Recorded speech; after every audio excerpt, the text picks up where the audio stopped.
Olá, tudo bem com vocês? Sejam todos bem-vindos a mais um podcast Pesquisas do Memorial, uma realização do Instituto de Tecnologia e Pesquisa aqui no Memorial de Sergipe. Tá aí o endereço do Memorial para você agendar, conhecer, fazer uma visita. É sempre bom, todos são bem-vindos. Aqui tem muitas coisas interessantes para você ver, viu? E vamos falar mais sobre isso. E claro, mais o tema deste podcast é Costurando Memórias, Caminhos entre África e Brasil. E temos duas convidadas aqui na mesa da memória, a bibliotecária e documentalista Fabiana Cruz, seja bem-vinda. Obrigada, boa tarde. Boa tarde. E a historiadora e professora de história Nathalie Silva. Isso mesmo.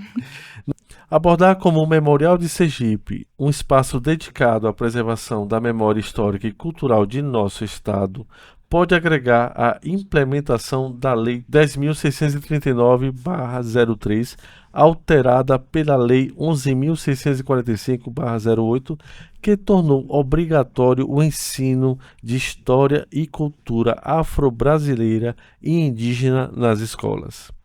Também abordar como trajetória de Severo da Celino, uma figura fundamental para a educação e o movimento negro em Sergipe, presente no memorial, contribui para o fortalecimento da identidade afro-sergipana.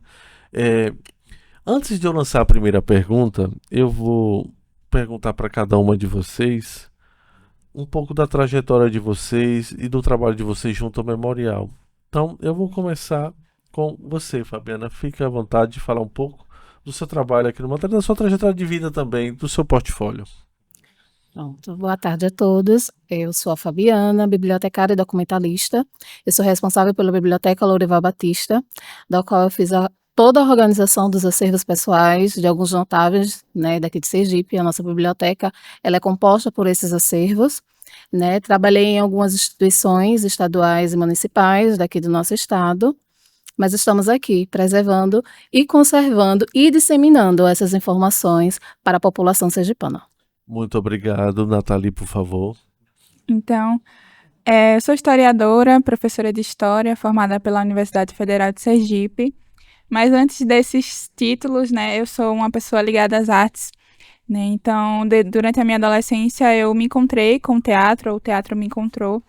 E a partir desse momento foi que eu me interessei por pesquisar como as narrativas negras se entrelaçavam nas artes cênicas, né? Então, eu venho desenvolvendo um trabalho pensando principalmente nessas narrativas, né, nessas trajetórias negras relacionadas às artes cênicas, especificamente aqui em Sergipe, mas também pensando na perspectiva da afro-religiosidade, né? Desenvolvo pesquisas também no sentido de recuperar essas trajetórias, né, dessas pessoas ligadas a religiões afro-brasileiras aqui em Sergipe.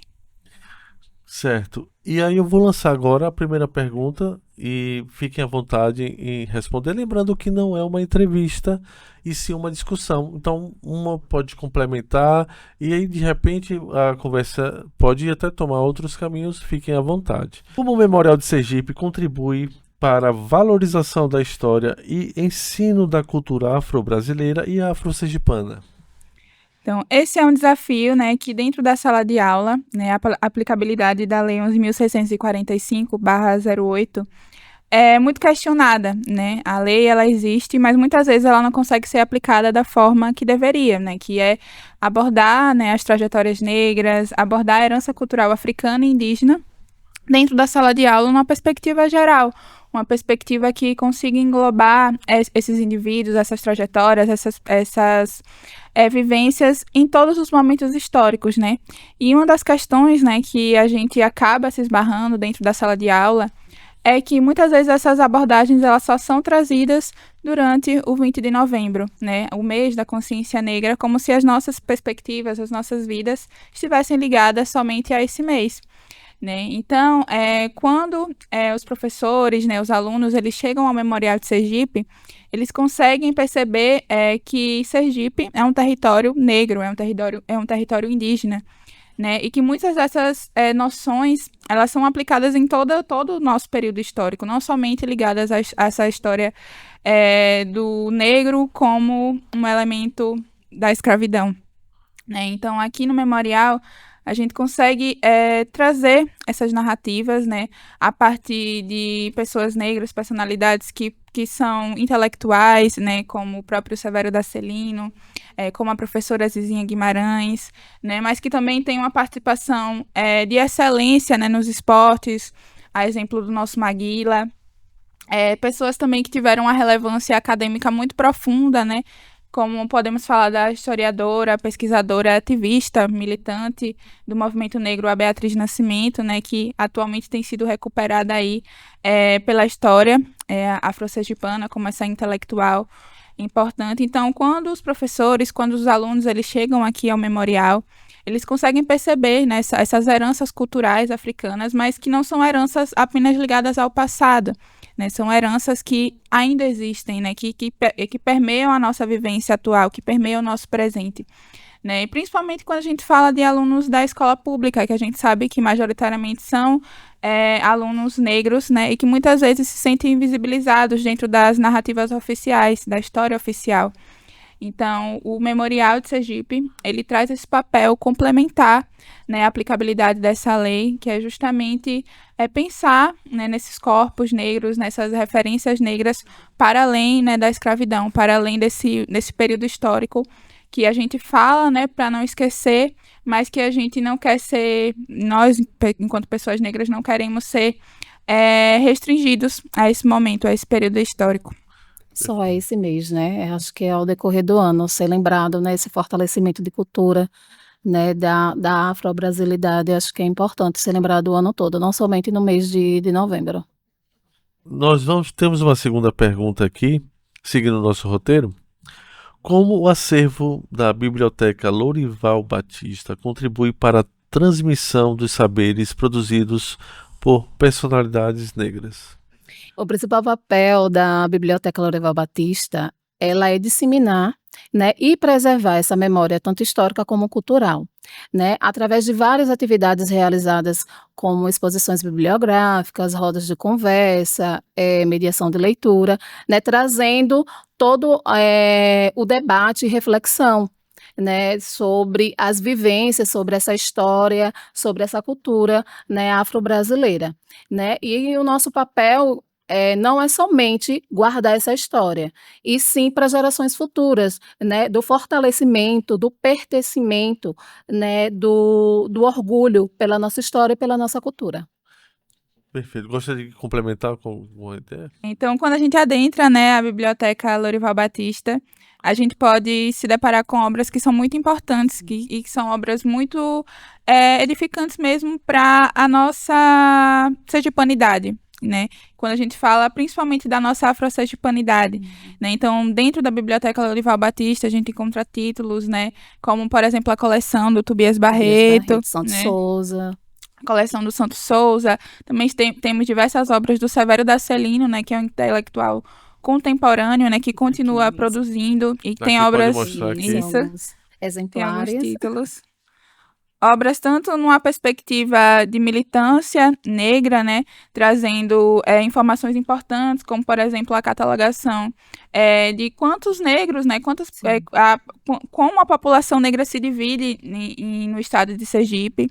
Então, foram pesquisas iniciadas, né, por Severo da Celino, mas também narrativas históricas, na qual ele narra, né, o terreiro da sua avó Baia Emiliana. E também, né, nós temos isso, né? obras, né, de outros autores que não só somente são autores sergipanos, né, como a professora Conceição Evaristo, né, nós temos algumas obras dela, obras também que trazem um pouco sobre a importância, né, da literatura infanto-juvenil, Também. né, Sim. para as narrativas negras, né, obras que falam sobre essa perspectiva de como trazer a questão da negritude dentro, né, desses espaços educacionais, convencionais ou não convencionais, né? Então, a biblioteca, ela tem esse papel, né, complementar, porque nem todo o acervo todo ele não consegue dar conta da totalidade histórica, né, que a gente tem aqui em Sergipe.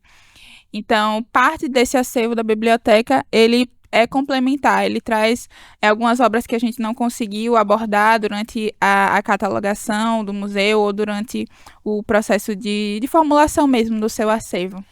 Muito interessante. Antes de partir para a terceira pergunta, vou jogar uma pergunta aqui à mesa. Vocês poderiam falar mais sobre o Severo Dacelino? Nós temos o Severo que ele até hoje é atuante, né? Sim, sim. Eu sempre vejo ele participando de todos Uhum. os movimentos e muito significativo. Então você poderia até ficar aberto o convite também de dar uma entrevista aqui no Memorial, né? Seria Com uma certeza. grande alegria e honra aqui para todos. Mas poderia falar um pouquinho mais do trabalho dele.